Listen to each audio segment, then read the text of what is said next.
मेरे भाइयों ध्यान से सुनना। अब हमारा नेक्स्ट टॉपिक स्टार्ट कर रहे हैं, that is ledger. Ledger generally कुछ नहीं होता, जब हम अपनी बुक्स में जर्नल बना चुके होते हैं उन्हीं जर्नल ट्रांजैक्शंस को, यानी कि यहाँ अभी हम अकाउंटिंग के अंदर ट्रांजैक्शंस को रिकॉर्डिंग करना सीख चुके हैं और अब इन रिकॉर्डिंग्स को क्लासिफाई करना हम सीखेंगे। अब हम सीखेंगे इन ट्रांजैक्शनों को क्लासिफाई करना, बांटना।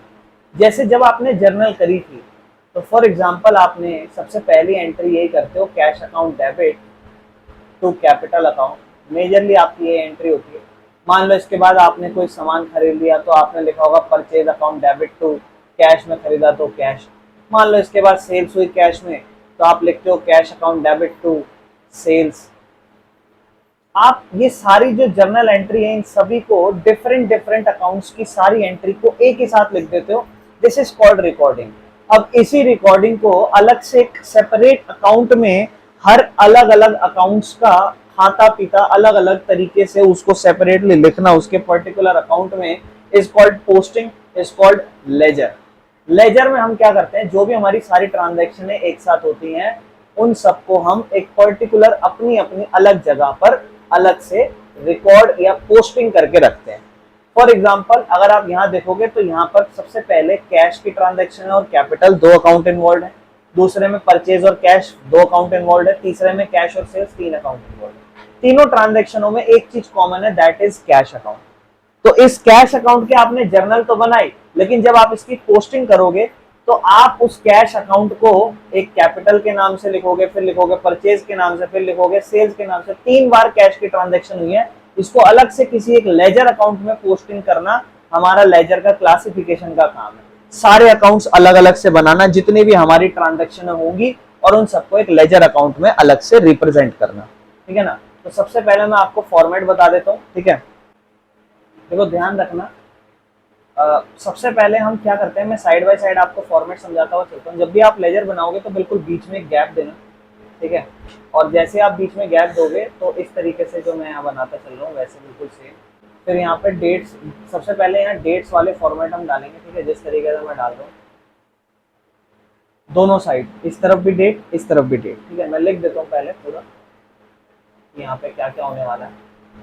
जो भी हमारा लेजर अकाउंट होता है वो डिपेंड करता है हमारा अकाउंट्स किस टाइप का, ये बात ध्यान रखना है। जो भी हमारा लेजर अकाउंट होता है सबसे पहले हम यहाँ डेट डालते हैं। डेट के बाद हम इस साइड पर पर्टिकुलर्स लिखते हैं, जैसे सेम हम लेजर्स में करते थे। यहाँ पर भी इस साइड पे डेट आएगी और इस साइड भी पर्टिकुलर्स आएंगे। जैसे मान लो कोई सा भी मैं लेजर अकाउंट बना रहा हूँ तो वो लेजर अकाउंट में ऊपर उसका अकाउंट लिख दूंगा। उसके बाद और थोड़ी बहुत चीज़ें आएंगी, मैं पहले फॉर्मेट बना देता हूँ। इसके बाद हम यहाँ पर अमाउंट लिखेंगे, और जैसे हम जर्नल में एक लेजर फोलियो बनाते थे यहाँ पर भी हम इस तरफ उसी के बिल्कुल बगल में ऐसे इस बार जो बनाएंगे वो बनाएंगे जर्नल फोलियो। जैसे वहां हम लेजर फोलियो बनाते थे, यहाँ हम जर्नल फोलियो बनाएंगे। देखो ये अब हमारा प्रॉपर फॉर्मेट बन चुका है और हम इसको नाम दे देते हैं। ठीक है, ये हमारा, ध्यान रखना, ये हमारा जर्नल फोलियो कहलाएगा और यहाँ हम अमाउंट लिख देंगे। ठीक है, तो आप पूरा लिखना, मेरे पास जगह ज़्यादा नहीं है तो आप जर्नल फोलियो और यहाँ पर हम अमाउंट लिख देंगे। और ये हमारा लेजर बन चुका है। और ध्यान से समझना, जब भी हम लेजर बनाएंगे तो डेबिट साइड हमेशा लेफ्ट साइड रिप्रेजेंट करेगी और क्रेडिट हमेशा राइट साइड रिप्रेजेंट करेगी। इस चीज़ का भी ध्यान रखना। हमने बिजनेस स्टार्ट करा तो हम सबसे पहले एंट्री लिखते हैं, पैसा आया बिजनेस में तो हम लिखते हैं कैश अकाउंट डेबिट, और मालिक लाया तो हम cash account debit to capital account लिख देते हैं, cash account debit to capital account. अब इसकी पोस्टिंग कैसे होगी हमें समझनी है। सबसे पहली चीज, यहाँ पर दो अकाउंट्स इन्वॉल्व है। एक आपका कैश अकाउंट इन्वॉल्व है और दूसरा आपका जो अकाउंट इन्वॉल्व है दैट इज कैपिटल अकाउंट। ये आपकी जर्नल में आपने एंट्रियां करी है, अब हम इसकी पोस्टिंग करना सीख रहे हैं लेजर में। सबसे पहले आपके दो अकाउंट्स इन्वॉल्व है, आप लोगों को फोकस करना है।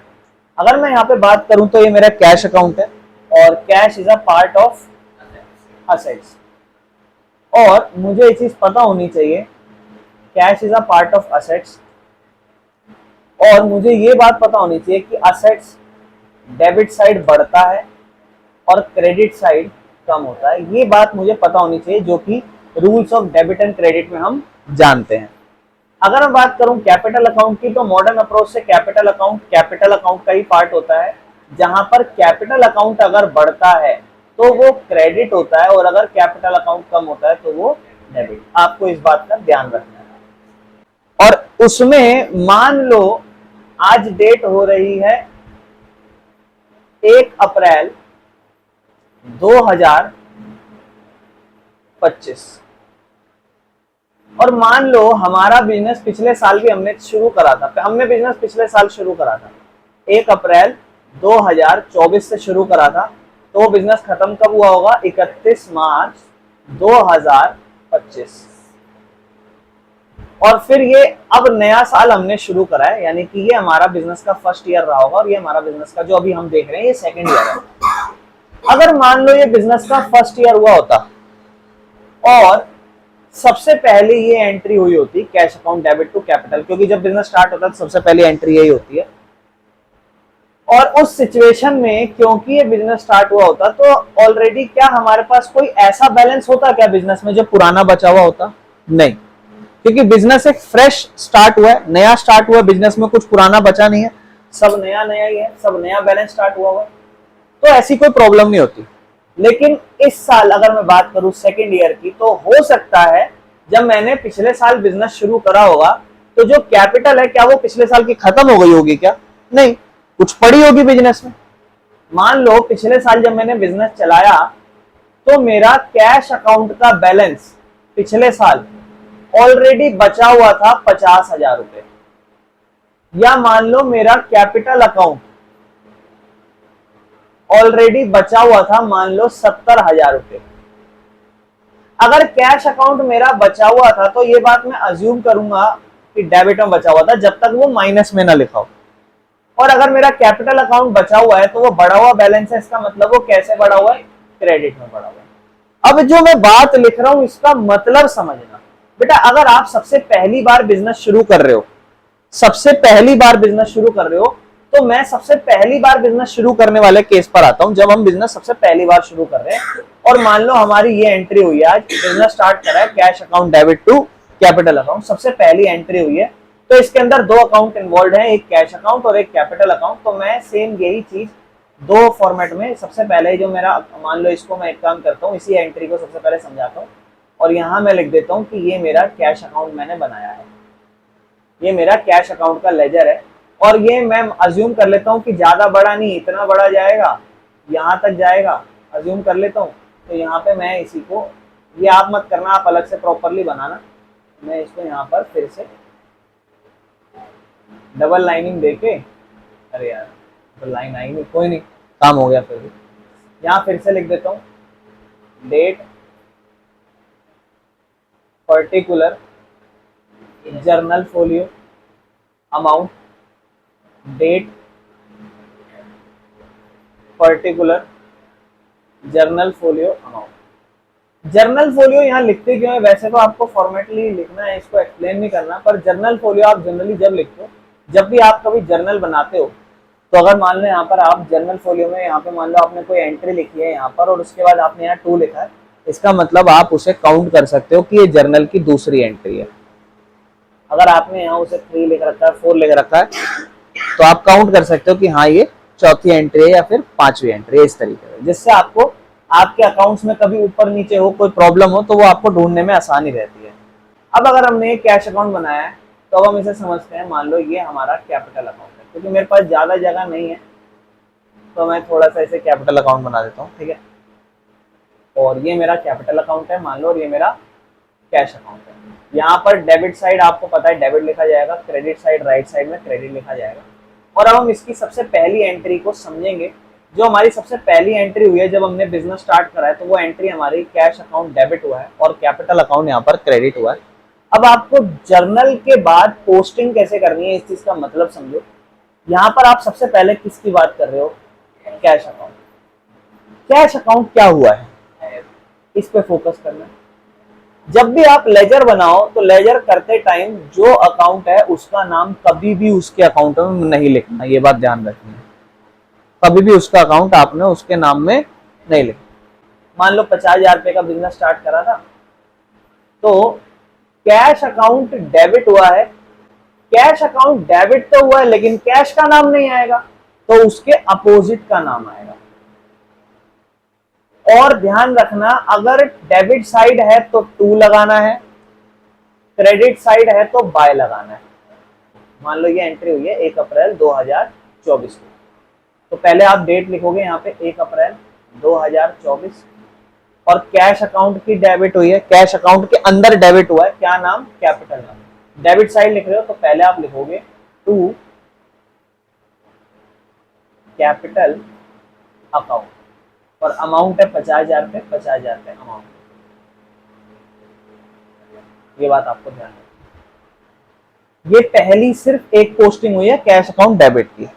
अब कैपिटल अकाउंट क्या हुआ है यहाँ, तो कैपिटल अकाउंट क्रेडिट हुआ है, तो कैपिटल अकाउंट तो नहीं आएगा नाम में, तो उसका उल्टा नाम आएगा कैश अकाउंट। और क्योंकि ये क्रेडिट में आ रहा है तो टू डेबिट में आता है और बाय क्रेडिट में आता है, तो बाय कैश अकाउंट आ जाएगा नाम, दूसरे वाले का नाम। तो यहाँ देखो कैपिटल अकाउंट है, तो यहाँ सेम वही date 1 April 2024 by cash account, कितना रुपया, 50,000। और ये हमारी सबसे पहले अकाउंट की पोस्टिंग होगी, debit side to, credit side by. अभी आपका बिजनेस स्टार्ट हुआ है, ऑलरेडी कंटिन्यूइंग बिजनेस नहीं है, पिछले कुछ सालों से नहीं चल रहा, पहली साल है, इसीलिए आपने डेबिट साइड यहाँ लिखा है। लेकिन अगर एक ऐसा बिजनेस जो ऑलरेडी कंटिन्यूइंग ना हो, सॉरी मतलब पुराना बिजनेस हो, नया बिजनेस ना हो, तो उसमें पहली एंट्री ये नहीं होती है, ध्यान रखना। वो क्या होंगी हर अकाउंट की वो मैं तभी समझाऊंगा, लेकिन अभी ऐसा समझ लो आपने नया नया बिजनेस स्टार्ट करा है और ये एंट्री हुई है, ठीक है, कोई दिक्कत। अब भैया एंट्री तो और भी बहुत सारी होती है। अगर मान लो हमने परचेज कर लिया, माल खरीद लिया हमने, तो हम क्या लिखेंगे, परचेज अकाउंट डेबिट टू, मान लो कैश में खरीदा तो कैश अकाउंट क्रेडिट। अब भैया यहाँ तो दो अकाउंट और हैं, एक परचेज अकाउंट है और एक कैश अकाउंट है, तो फिर इनको भी डालना पड़ेगा, तो बिल्कुल इनको भी डालो। परचेज अकाउंट के डेबिट में क्या आ जाएगा, टू, परचेज अकाउंट के डेबिट में, परचेज अकाउंट डेबिट हुआ है तो परचेज अकाउंट के डेबिट में टू कैश अकाउंट आएगा। लेकिन कैश अकाउंट यहाँ क्या हुआ है, क्रेडिट हुआ है, तो कैश अकाउंट के क्रेडिट में आ जाएगा बाय परचेज।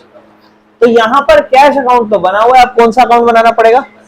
अच्छा, अगर ये एंट्री करनी हो तो आ जाओ करते हैं इसको। चलो कैश अकाउंट पहले क्रेडिट है इसकी कर लूं, क्योंकि कैश अकाउंट ऑलरेडी बना हुआ है। तो कैश अकाउंट क्रेडिट हुआ है किस नाम से, परचेज के नाम से, कैश अकाउंट क्रेडिट। मान लो 2 अप्रैल की एंट्री है, किस नाम से, बाय परचेज अकाउंट। मान लो 20,000 रुपए की परचेज करिए, हाँ नहीं कुछ भी नहीं लिखना भाई, परचेज अकाउंट बस खत्म। क्यों, क्योंकि यहाँ पर कैश क्रेडिट हुआ है तो परचेज के नाम से क्रेडिट होगा। लेकिन जब आप कल को परचेज अकाउंट बनाओगे, मान लो अब इसके बाद हम परचेज अकाउंट बना लेते हैं, अगर हम यहाँ पर परचेज अकाउंट पे भी लिख रहे हैं तो हमारी एंट्री हुई थी purchase account debit to cash account, तो कैश का तो ऑलरेडी अकाउंट बना हुआ था तो हमने डाल दिया। अब परचेज अकाउंट बनाते हैं, तो यहाँ हम लिख देंगे परचेज अकाउंट, यहाँ date particular journal folio amount, date particular journal folio amount. अब आप इस चीज को समझो, अब यहाँ समझो परचेज क्या हो रहा है, डेबिट हो रहा है। परचेज किस नेचर का अकाउंट है ये भी समझ लेना बेटा, परचेज एक्सपेंस नेचर का, ये बात ध्यान रखना। एक्सपेंस नेचर है, एक्सपेंस बढ़ता है तो क्या होता है, डेबिट। वैसे परचेज यहाँ डेबिट हुआ है किस नाम से, कैश के नाम से, तो परचेज यहाँ डेबिट हुआ है किस नाम से, कैश के नाम से। परचेज डेबिट हुआ है किस नाम से, कैश के नाम से। तो यहाँ पे लिख दो 25,000 रुपए की हमने मानी थी, 20,000 की मानी थी, 20,000 रुपए लिख दो, और 2 अप्रैल की कहानी है, डेट वही डालनी है बेटा। ऐसे आपको जर्नल एंट्री खत्म करनी है, ठीक है ना।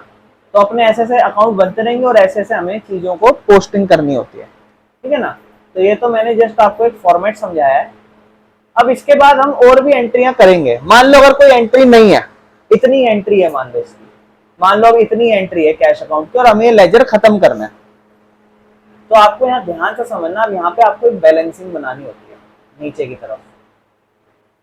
नीचे यहाँ डबल लाइन डालनी होती है ऐसे, डेबिट साइड है तो बेटा दोनों कैश के या बैलेंस हो, वो तो नाम उसका अलग है, उसको फोकस करो। डेबिट साइड ज्यादा है ऐसे बोलो, डेबिट साइड का बैलेंस ज्यादा हो, डेबिट साइड के बैलेंस को टोटल करो, यहां लिखो फिर यहां लिखो, फिर इस 50 में से इस 20 को माइनस करो, कितना आएगा? पढ़ के आया क्या ऑलरेडी? अच्छा अच्छा, बाय इसके बाद ये 50 में से 20 घटाया, 30 बचा। अब जब 30 बचा तो बेटा अब इस बात को, ये जो बैलेंस बचा है ना, अब इसको कैसे लिखेंगे बड़े ध्यान से समझना, बाय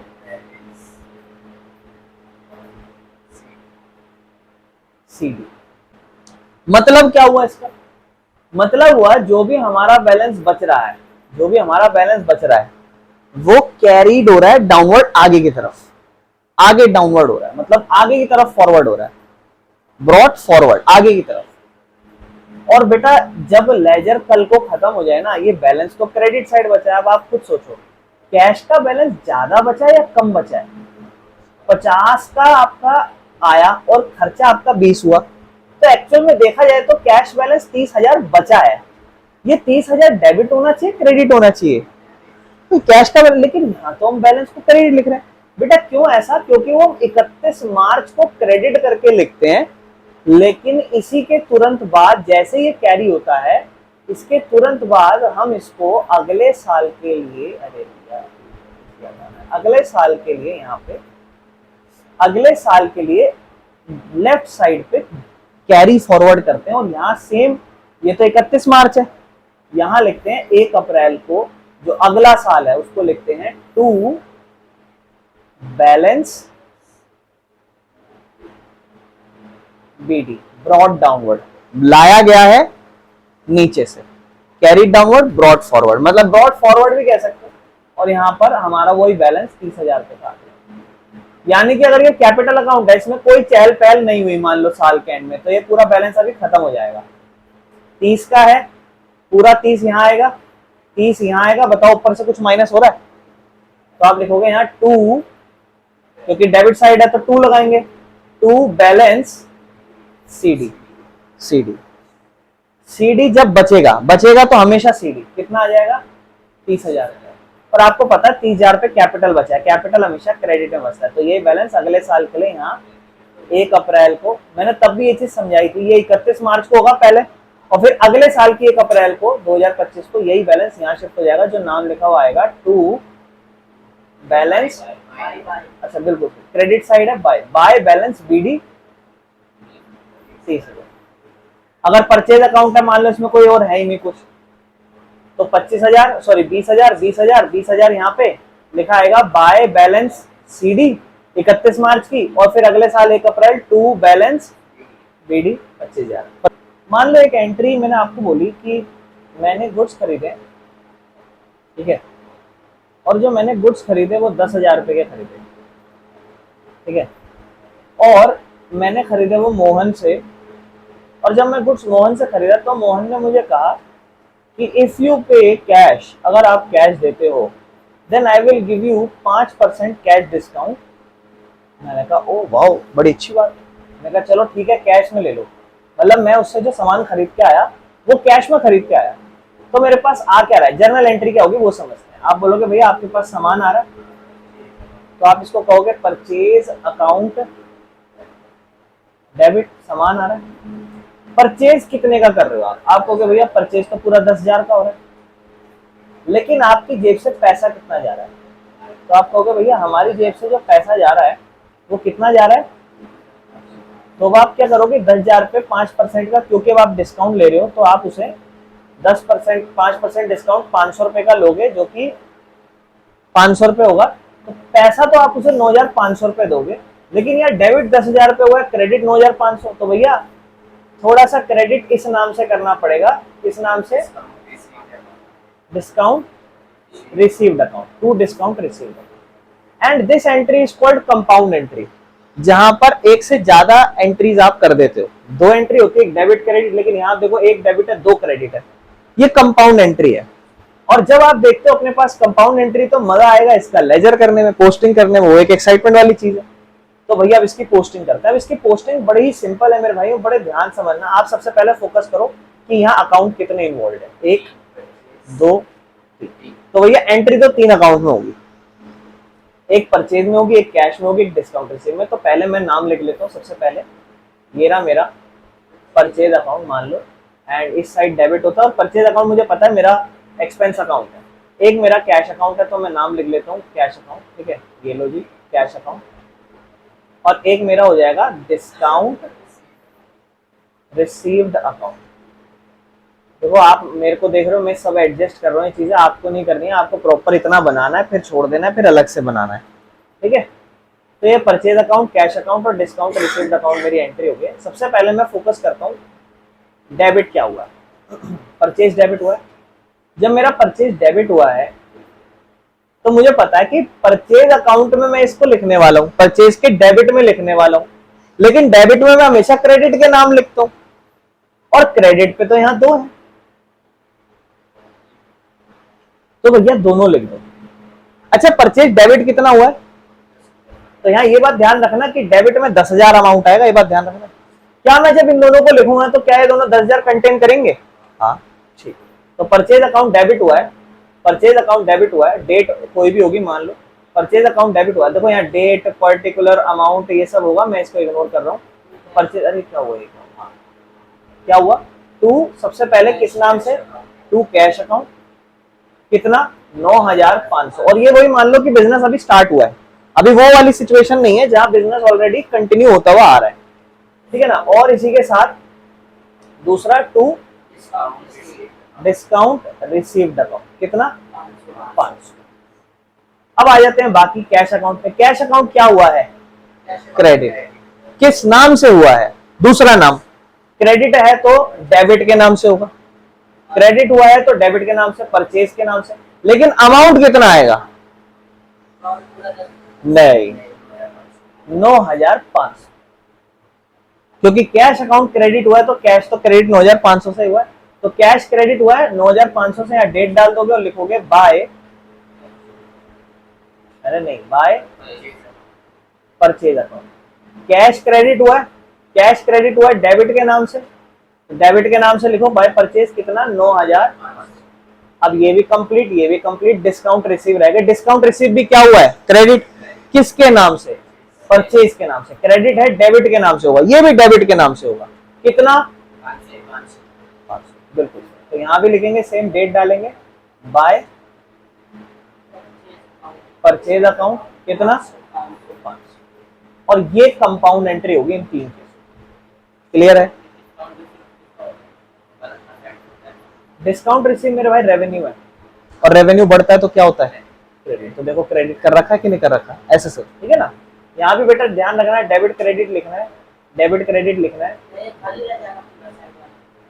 अगर नहीं हुई एंट्री तो खाली रह जाएगा, जैसे यहाँ पे रहा, मान लो मैंने आपको कराया ना, यहाँ पे, यहाँ क्या हुआ, यहाँ पे आप देखो कैपिटल अकाउंट बनाई, क्या डेबिट साइड कुछ था, अगर होगा तो कर देंगे। और ऑब्वियस सी बात है डिस्काउंट रिसीव में खाली साइड कुछ आ भी क्या सकता है, नहीं आ सकता।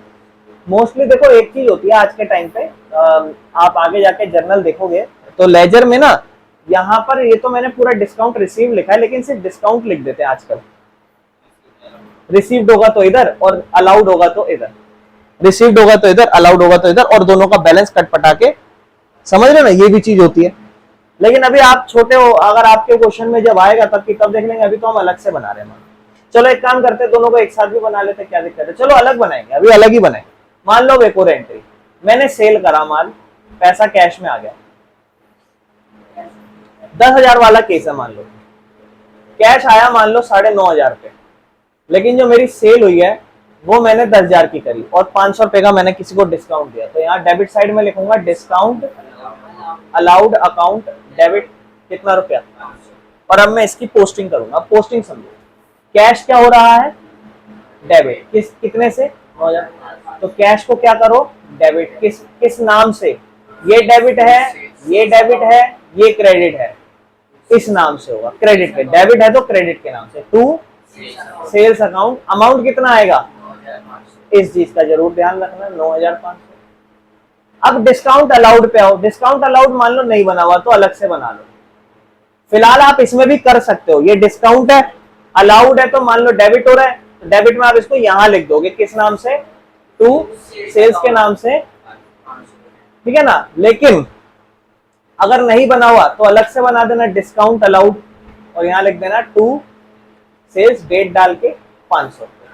एक और सवाल आपको बता देता हूं बेटा, अगर मान लो एक अकाउंट बना हुआ है और जितना डेबिट है उतना ही क्रेडिट है, तो क्लोजिंग करते हुए क्या करेंगे भैया, तो क्लोजिंग करते हुए कुछ मत करना, यहाँ 500 लिखा, यहाँ भी 500 लिख देना और खत्म, ना बैलेंस बीडी ना सीडी, खत्म खत्म, ना बैलेंस बीडी। क्यों, खुद सोचो, मान लो कोई परचेज है और वो परचेज डेबिट साइड करके दिखा रखी है और क्रेडिट करके पूरी खत्म भी कर रखी है, तो इसका मतलब क्या हुआ, तो बड़ी भी थी बैलेंस और फिर वही क्रेडिट भी हो गई, जितना डेबिट है उतना ही क्रेडिट हो गया, तो क्या वो अकाउंट, अब मान लो कोई सोहन है, आपका उधार है, आपको किसी को पैसा देना है और आपने लिख रखा है 10,000 रुपए बढ़ा के क्रेडिट में, लेकिन अगर आप उसका पैसा चुका दोगे तो क्या करोगे, उसको डेबिट करोगे, तो डेबिट भी 10,000 क्रेडिट भी 10,000, क्या उसको पैसा देना है, क्या उसका अकाउंट में कोई लेना देना होना चाहिए, तो खत्म, ना डेबिट ना बैलेंस बीडी ना सीडी। ध्यान रखना, कल को इधर भी बैलेंस बराबर इधर भी बराबर, कुछ नहीं करना, छोड़ देना इसको, ना इसका बीडी आएगा ना सीडी आएगा, ठीक है।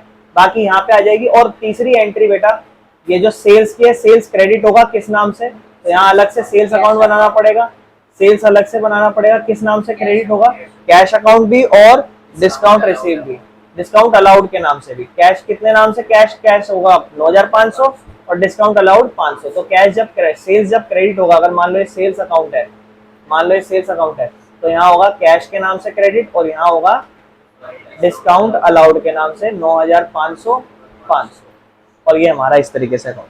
Balance brought downward carry downward मैं समझा चुका हूं। अब मैं आपको एक ये केस भी बता देता हूं कि बाय चांस मान लो आपका नया बिजनेस नहीं है, बिजनेस ऑलरेडी स्टार्ट हो रहा है, तो अब जायज बात है, वो बिजनेस ऑलरेडी स्टार्ट हो रहा होगा ना, तो जानकारी आपको ऑलरेडी दे रखी होगी उसने कि भैया बिजनेस हमारा पिछला था और अब शुरू हो रहा है। तो मान लो फॉर एग्जाम्पल, मान लो मैं कैश अकाउंट बना देता हूं यहाँ पे पहले, ठीक है,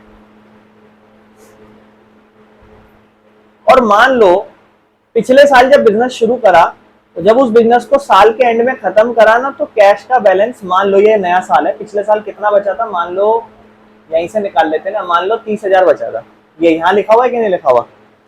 अब मान लो वो बैलेंस बचा हुआ था, मान लो वो बैलेंस, तो वहां लिखा हुआ है कि कैश अकाउंट ऑलरेडी बैंक में हमारे पड़ा हुआ है, मतलब डेबिट में पैसा हमारे पास ऑलरेडी पड़ा हुआ है। और हुआ क्या, हमने एक एंट्री करी जहां हमने परचेज नहीं, मान लो सेल्स करी 20,000 रुपए की और कैश में सेल्स करी, इसकी एंट्री क्या होगी पहले बताओगे। आप कहोगे भैया हमारे पास कैश आ जाएगी, हम लिखेंगे cash account debit to sales account 20,000। और जब आप कैश अकाउंट बनाओगे, यहाँ date particular journal folio amount, date particular journal folio amount, जब आप लिखोगे तो आप ये कहोगे भैया आज हम कैश की एंट्री कर रहे हैं, लेकिन बैलेंस तो हमारा ऑलरेडी बचा हुआ है पिछले साल का, हम क्या करें। और मान लो आपका अकाउंट 1 अप्रैल को शुरू होता है और ये एंट्री आपकी 4 अप्रैल को हुई है, तो आप 4 अप्रैल को एंट्री बाद में करना, सबसे पहले आपका बैलेंस बचा हुआ है, और जब आपका बैलेंस बचा हुआ है वो डेबिट में बचा हुआ है, तो आप पहले बैलेंस बचा हुआ दिखाओ, आपके पास कितना बैलेंस बचा हुआ है। क्या आपका कैश अमाउंट ऑलरेडी आज 20,000 होगा क्या, नहीं, ऑलरेडी 30 था, उसमें 20 और आ गया, 50 हो गया। यानी कि जो मेरा कैश अकाउंट है ना, इसको मैं ऑलरेडी, मेरा बैलेंस डेबिट में बढ़ा हुआ था, पहले ही प्लस हो रखा था, तो मैं इसको यहाँ लिखूंगा टू बैलेंस बीडी, और यहाँ मैं डेट डालूंगा 1 अप्रैल।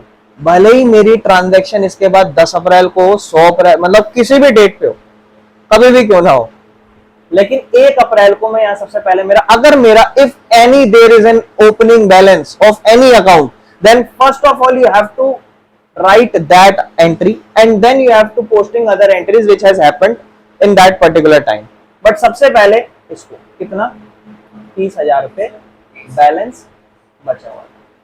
फिर इसके बाद हमने सेल करी, अब हमने जब सेल करी तो कैश अकाउंट हमारा डेबिट हुआ किस नाम से, 4 अप्रैल को। अब यहाँ पे 4 अप्रैल लिखो और फिर यहाँ लिखो 2, लेकिन भैया इसके अगर आप मान लो इसको पहले लिख दो और उसको बाद में लिखो तो दिक्कत है, क्यों, क्योंकि वो लिखना ही कब जाना चाहिए, तो इसलिए सबसे पहले वही आएगा 20,000।